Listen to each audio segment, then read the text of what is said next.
we just made a super valuable observation.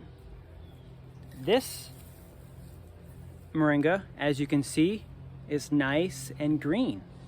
See the stems? Nice and green. Nice and green stems, right? Green stems. All the stems are green. All the trees on this location are from the same cuttings. They're all from the same cuttings. So when people are asking us, they want a red stem Moringa versus a green stem Moringa, I'm having this conversation with the owner and she's like, you can use my cuttings and sell my cuttings. And I'm over here thinking, well, I really only want to sell the red stem Moringa tree cuttings. And I'm over here telling her, well, these ones don't look like a red stem.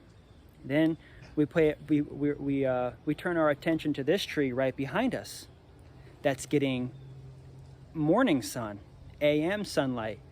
These are all from the same batch of Moringa, yet this one has red stems. Look at this. Can you see the red stem? And what I've been saying, and the leaves are darker. And I've been finding out is that trees that are grown more so in shade, they're going to stay green. The melanin or the beta carotene or the iron gets activated when it hits that sun, and they turn reddish in color. And so all of these stems on these trees over here, on this tree, especially because it's getting the most sun out of any other tree on the property, is getting this red stem. Beautiful.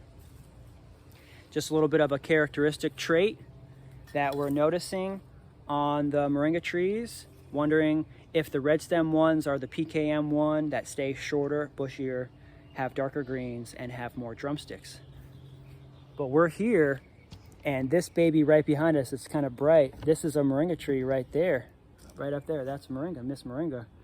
She's got tons of drumsticks up there. She hasn't been cut back in a couple years.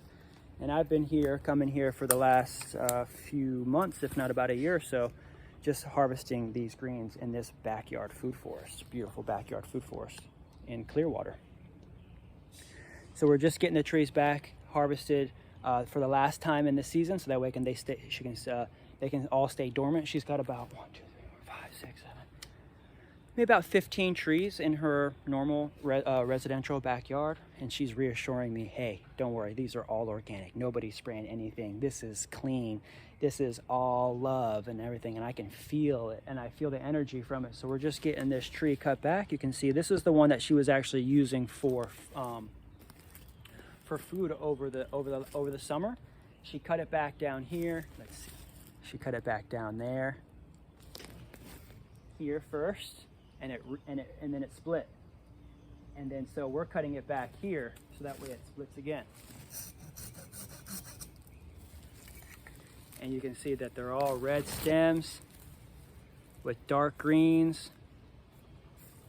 Ideal for drying and harvesting. So we're going to get these on the rack to dry. Just wanted to give you a quick little differentiation. I'm finding that the trees that are grown in the shade more so are not getting the red stem, and that makes total sense because they're tanning, they're getting the iron to come out, the melanin is coming out. Look, you can see the unders are green, the underbellies are green, but then the tops are super red.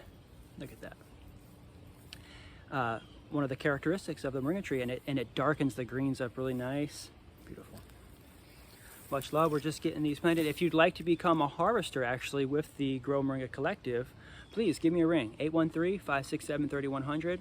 We're training individuals, independent contractors, landscapers, arborists, and everybody to be able to come into people's yards, trim the trees back, and get paid for harvesting. And so if you bring it back to the Grow Moringa processing facilities where we can harvest or we can dry it and package and sell it to our customers, then you'll be able to get compensated for your time. Thank you so much for joining us.